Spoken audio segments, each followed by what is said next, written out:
Hello, everyone. Welcome to the Skull Session Recruiting Podcast, brought to you by BuckeyeHuddle.com.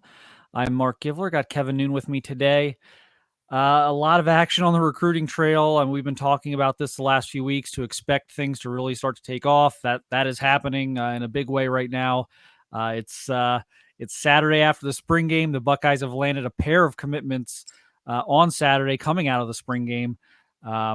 We'll get into both of them, but let's kind of recap the weekend here, Kevin. I mean, I think we thought coming in, Samuel Williams-Dixon is one of the guys who committed today, 3-star running back from Pickerington North here locally. Max LeBlanc, Baylor School in Chattanooga, 4-star tight end. Those are the two guys that committed. I think we saw, Williams-Dixon had a date set for today, so we kind of were expecting that. The LeBlanc thing had been trending in Ohio State's direction here the last, maybe few weeks. It looked like, things were going well there. And then I believe it was Friday, he put out the, hey, commitment's coming soon. Like, oh, okay, so this could actually happen. So I was asked over the week, like, hey, how many commitments between now and Monday? I said 2. It's been 3. Could there, first before we get into these two guys, are things done for, or are we gonna be editing this in an hour? Exactly. That was my fear. Is like, well, let's get this thing posted because somebody could commit between now and the time it takes me to get this thing uploaded to YouTube. To be quite honest, it's a big recruiting weekend. I think everybody kind of wants to know where they stand at this point. They had a lot of major targets in. They had a lot of their student recruiters, essentially. I mean, when you have the Armstrong twins in town, and it's not that far of a trip for them to come down, but they certainly were out there doing work, trying to work on some other guys. But it's funny. You and I were, we were hanging out on Friday afternoon, and I actually, we were starting to talk about Southern Swing, and I said, well, we may have to go to Chattanooga. And in the time of me saying that now, now we absolutely have to go to Chattanooga because it's always good to go and talk to an Ohio State commit with Max LeBlanc. And then, I think with the Sam Williams-Dixon, we talked about that one when we talked about James Peoples, and people started worrying about Jordan Marshall and where everything went there. But the plan worked out. The plan worked out as we all kind of expected, and it's fine.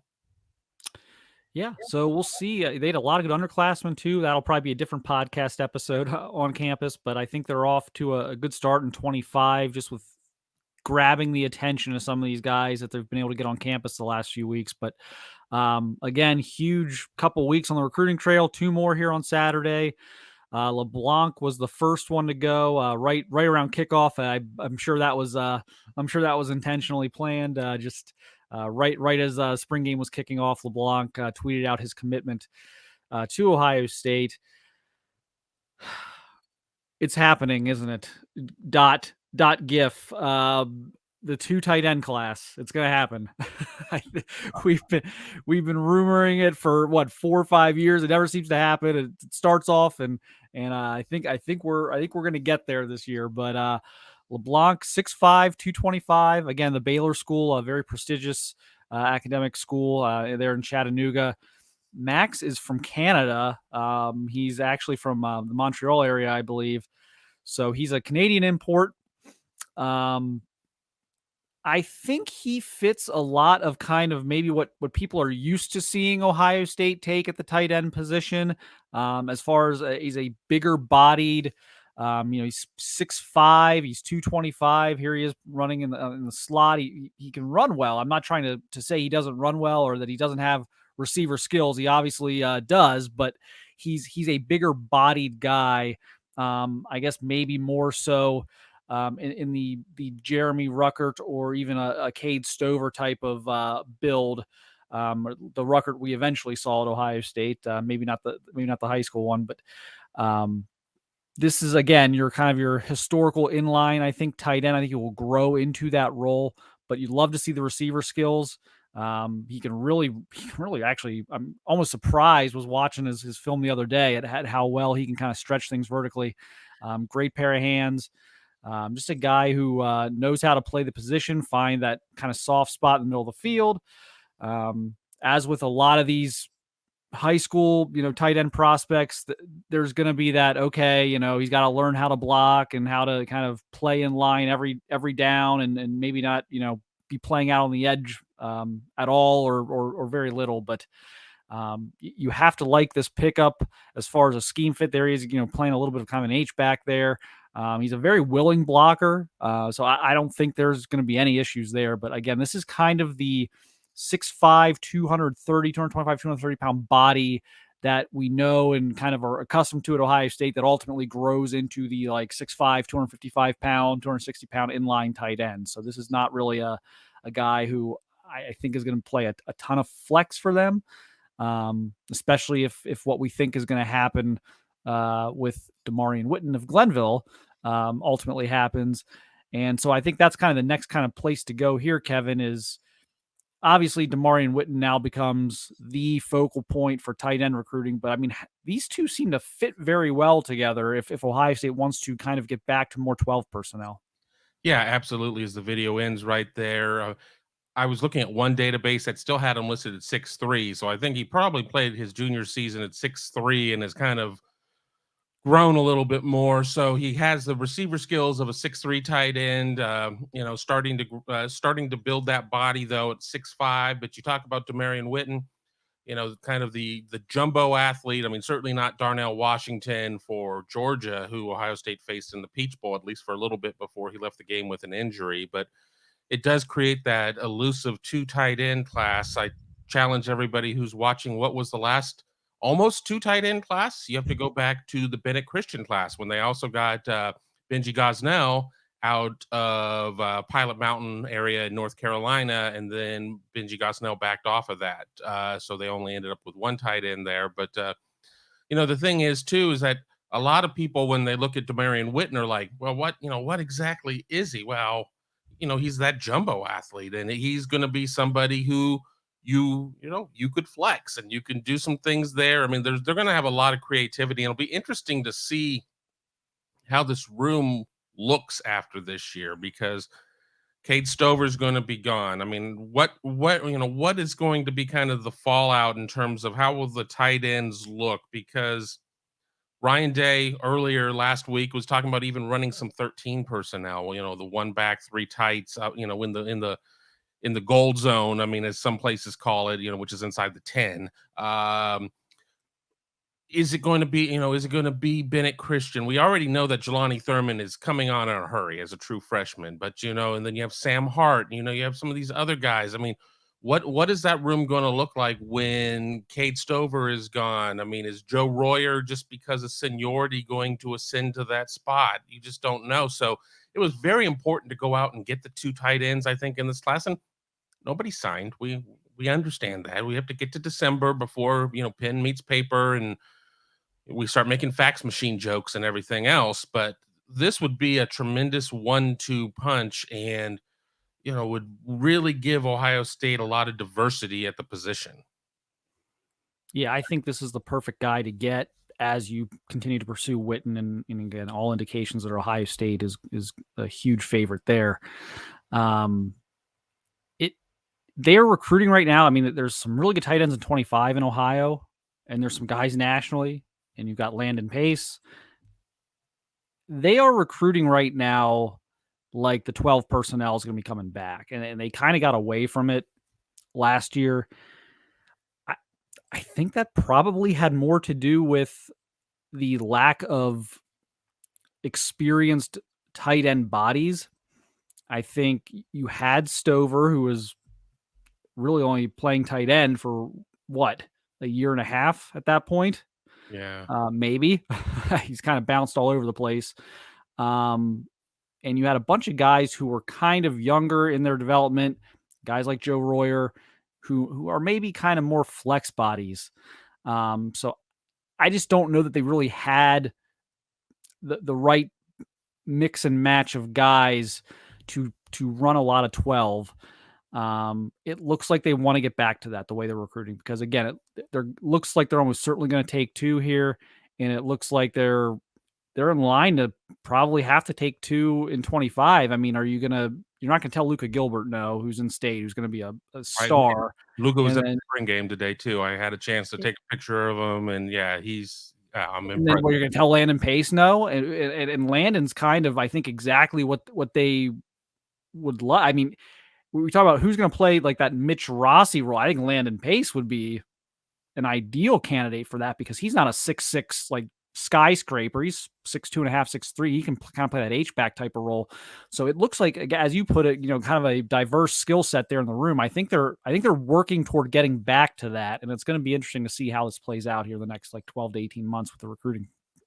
I mean, we can go back and look at when they had Jeff Hireman and Nick Vannett, and I always sat there and said, oh well, Vannett was going to be the more polished ball catcher, and Hireman was going to be the lunch pail blue collar guy. And I don't think I was proven right exactly because both of them were able to do both roles there. And we're going back to that point to where during the championship run with what Hireman was able to do, and on that team, and both of those guys collected NFL checks for a while. So I mean, it's if they can recapture some of that at the position, I think that's going to be great. Because look, Ohio State tight ends, we laugh and we joke, and it's, oh well, what, you're going to come here and get 21 receptions, and you're going to have to be damn happy for that or whatever. But they go to the league. There's a lot of Ohio State tight ends that are in the NFL. I mean, God, Luke Farrell's latched on as a 6th-round pick. They've got a nice little run there. Yeah, I think it looks like they're trying to get back to being able to do multiple things with that tight end room. So that'll be really interesting to see here, kind of how that is deployed on the field starting this fall, and then moving forward. All right, so LeBlanc in. Really good start to a class where you're hoping to add Demarion Witten as more of a flex guy. On the other side of the coin, Sam Williams-Dixon, is it too early to say the running back recruiting is over? Probably. I mean, you probably have to continue watching some guys on film, seeing if anyone kind of grabs you as far as like a potential star. Obviously, we're 9 months before these guys can sign, so you got to kind of make sure you have some insurance policies that you're at least tracking. But it's going to be a 2-back class the whole way. They've got their number 2 running back now.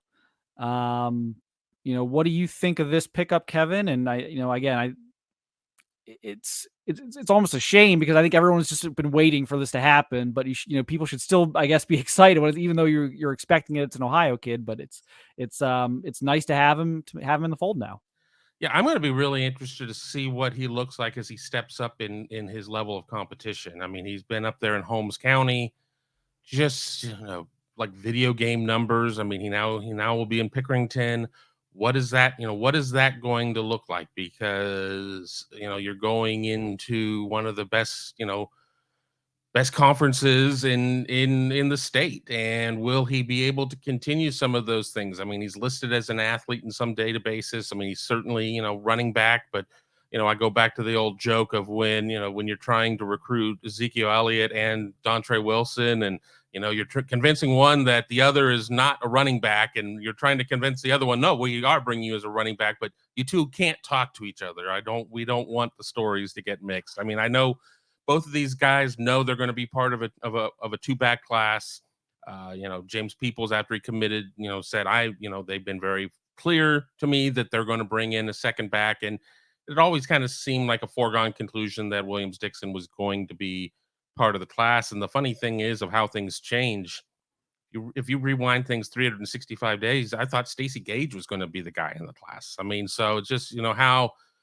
You just never know what's going on, because I honestly didn't know a whole lot about Williams-Dixon because Ohio State has never signed a football player from Holmes County. And now I think you can say that's still going to be the case because he is transferred here to Fairfield County. Yeah, I guess that'll be some semantics argument now, but yeah, it coming from a small program, a good program, but a small program, and not kind of facing the athletes he's going to face when he goes up against a place like Pick Central, kind of a big rivalry game there. Going to be interesting to see how he does.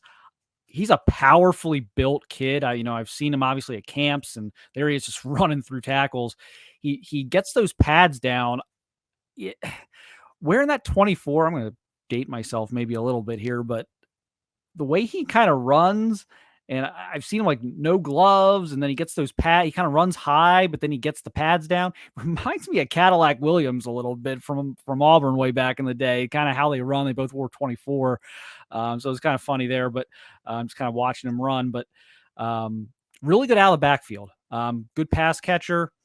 Good in space. Fast. The measurables are all there. I just think, and you mentioned it, he's going to move up in weight class quite a bit here going to Pickerington North.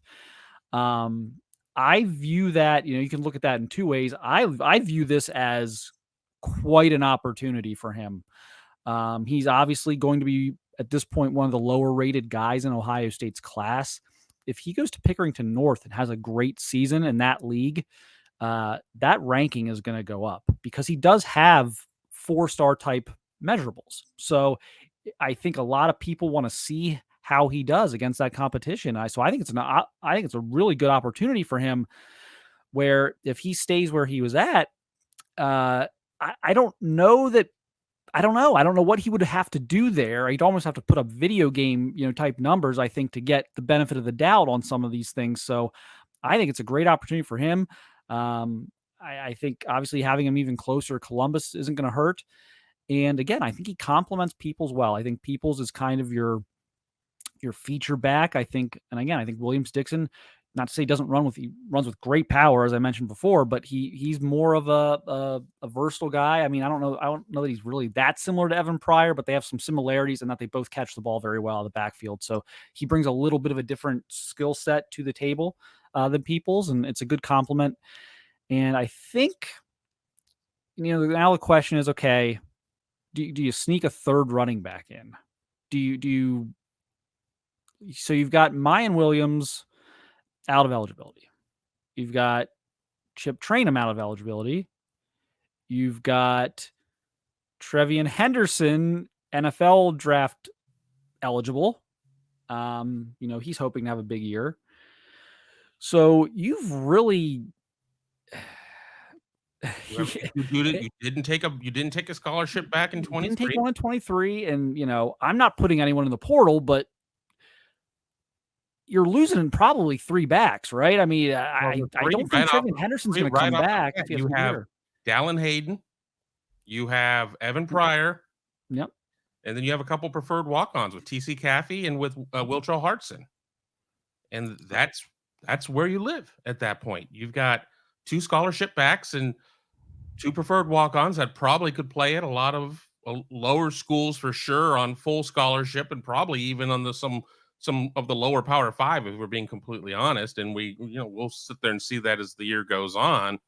But 2 backs, and Ohio State had 5 backs last year, whatever, and didn't have really anybody to trot out for Michigan for one way or the other. I mean, you had one player injured, one player who tried to go who couldn't go, very much the Blake Corum style, and for whatever reason they didn't play Dallin Hayden, but that's for another podcast. So if you could find the third back, but you have to do a sell job at that point. I mean, I think it's a lot easier to sell, well, we're going to take 2 backs, and because they can do math too, these players, and say 1, 2, 3, 4. All right, I kind of like where I'm standing at that point, but you throw a 5th guy in there, maybe it's something of where you portal a 1-year rental or something like that to be kind of your bridge in case, you sit there and have, Pryor and Hayden and like a bridge guy in terms of there. And then, the guys you're bringing in 24, it's like, we're going to play the best guys. And, if we start your clock, it doesn't really matter. I mean, nobody's really staying for 5 years anyway. Yeah, I would go portal. That's me. Just roster balance. I think you get into the danger zone if you bring in 3, because you've got this huge gap where you didn't take 1 in 23, and when the 20, as crazy as this sounds, I mean, time flies. When the 24s arrive, that first year, Hayden's going to be NFL draft eligible. So, what you're going to have this like huge gap between like your veteran backs and then you like on the roster. And it's just, if you lose, you bring in a 3-back class and you lose one, because someone's gonna have to be third on that totem pole on the depth chart. And so you could end up, signing 3, but losing one, within 12 months. And now you're right back where you started with these number issues. So I agree. I would try and find, I would kind of stick with what they've got here and just, find a portal guy in the spring, maybe if you can, if you need to kind of fill out the running back room. They probably will need to. Well, it's an Unless one of the easier sell. walk-ons. It's Yeah. an easier sell at that point. If you don't elevate Caffey or Hartson, it's an easier sell to say, look, we're bringing in somebody to kind of round out the numbers. He's a one to play one type of guy. He's not going to be here for multiple years. We're going to recruit behind you in 25 to have some guys, but we're not bringing in somebody. We're not bringing in 4 years to play 3 guy. We're bringing in a 1-for-1. And I think that would be easier for all parties involved to sit there and feel like, okay, this was the bill of goods that I, signed up for. Yeah, so it'll be interesting to me to see if they continue to recruit like Jordan Lyle out of St. Thomas Aquinas, because that's been a guy that's kind of shot up the board a little bit here the last few months. So it'll just be interesting to me if those conversations continue or if they just completely move on. But because here's the other thing to consider.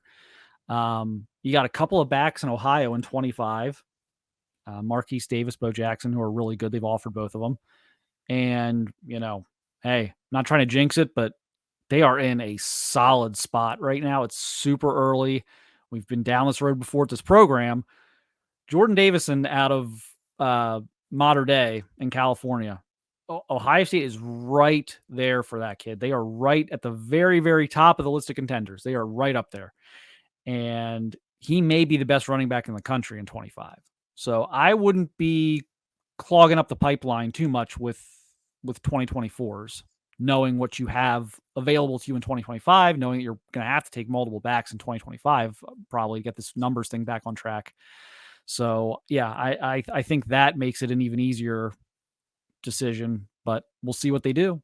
Well, I always say with Mater Dei kids, and for full disclosure, Mater Dei was like about 6 miles from my house growing up, and my high school would always draw Mater Dei in the first round of the playoffs. And Irvine High School has never beat Mater Dei in football. But I'm like, I'll believe somebody from Mater Dei is coming to Ohio State when I see them on campus for real. And the last one from Mater Dei was Nikki Sualua. That's how far back you have to go. But then you look and Xavier Brown. I mean, he's a 24 from Mater Dei. If they land him, and things don't sound terrible there. I mean, I think some people may be a little bit more bullish on where Ohio State is at this current moment than others, but I don't think there's anybody out there that is dismissing Ohio State's chances of landing him.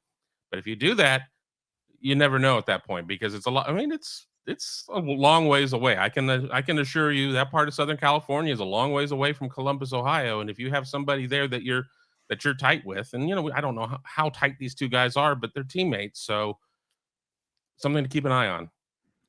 Yeah, it's going to be, again, these are two positions, the tight end and running back rooms, where things have been a little helter-skelter with the numbers the last couple of recruiting cycles. And so to land a guy at each spot here on Saturday is kind of ironic. So we'll see where things go. Again, Demarion Witten's going to be the priority now at tight end.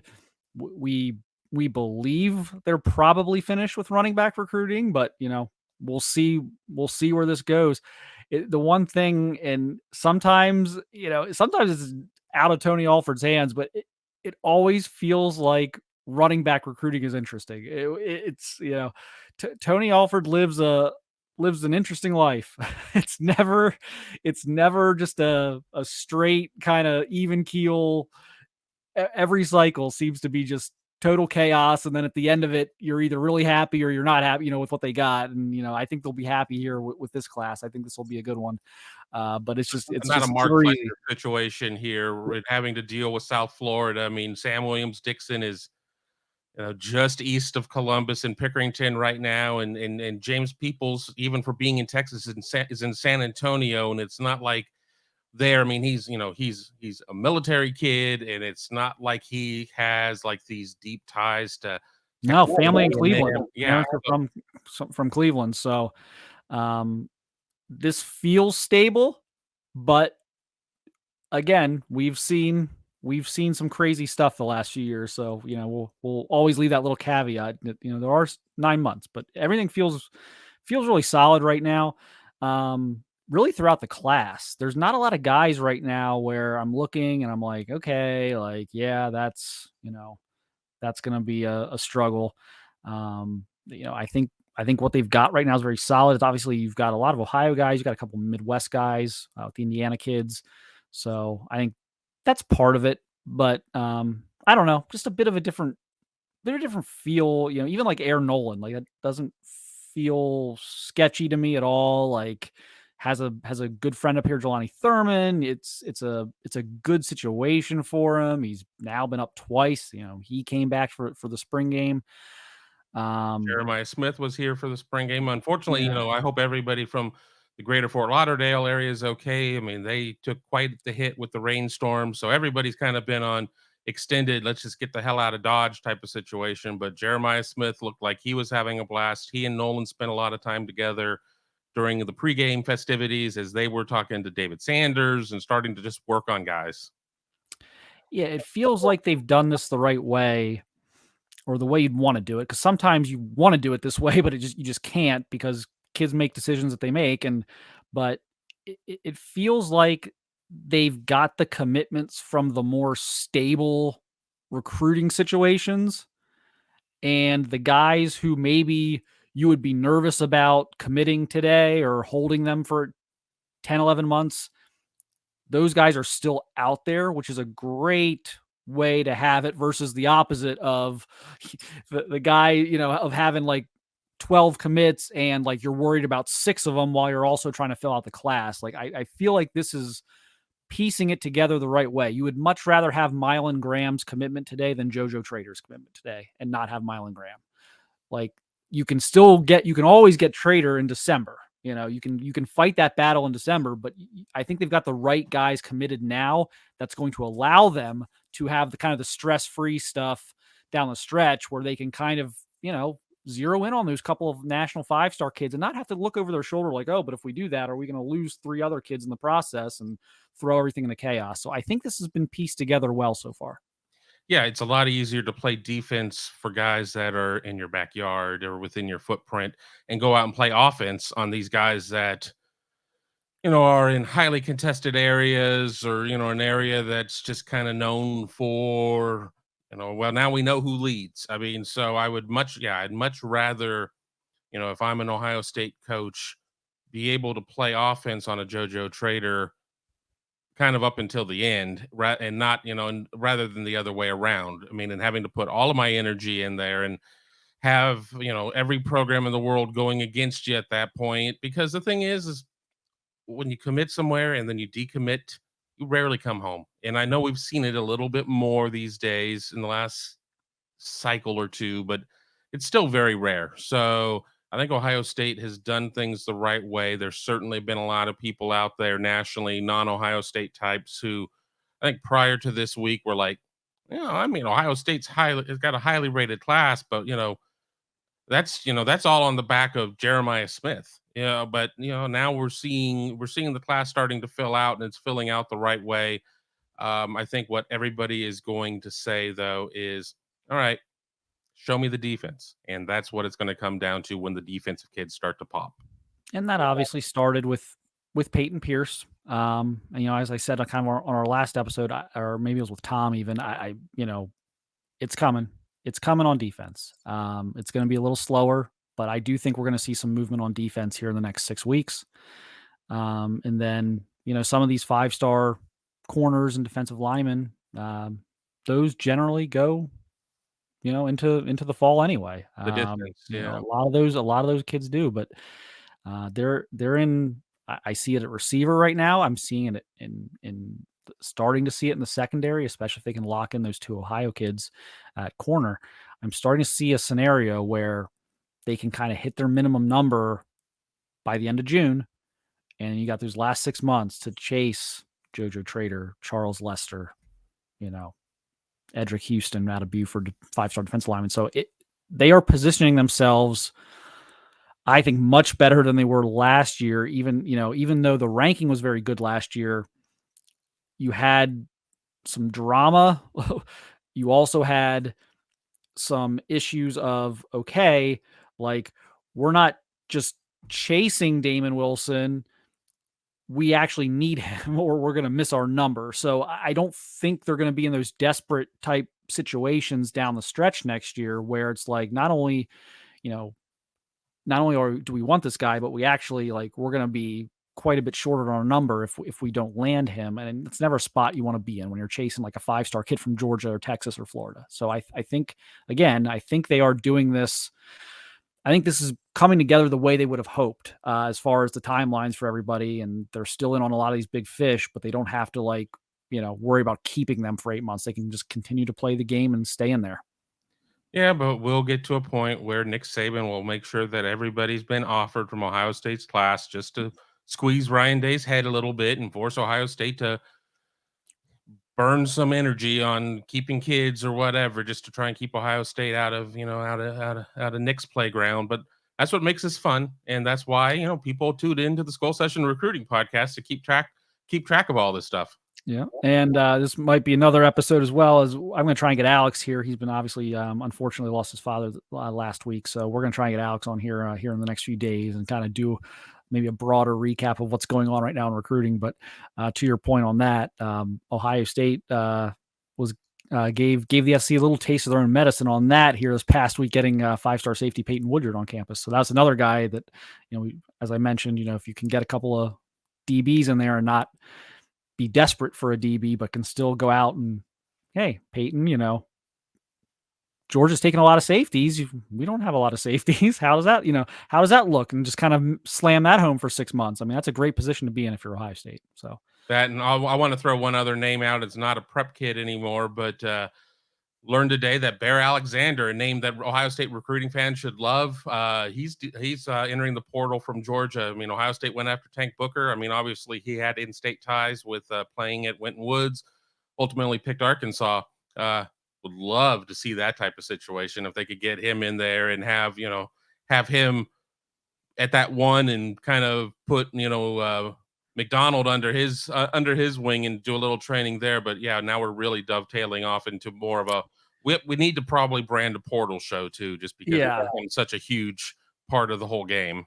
Yeah, and that would make a ton of sense to inquire there. It sounds like the Georgia guys are telling everyone USC is going to be the team to beat here, which is fascinating since he just entered the portal, and certainly there would never be tampering or anything like that. So, but we'll see where he ends up. That's another big name that just entered the portal, and it's going to be portal season this week. Now, spring game's over, but now it's portal season. Portal opened up here, and so I think we're going to see a lot of names, obviously, the next 5 or 6 days flying in there. So, and I'm sure Ohio State's going to be looking at every single one of them and seeing if there's a fit. So, and Ohio State's going to see some names enter because portally at Ohio State's at 89 right now, and you can only have 85.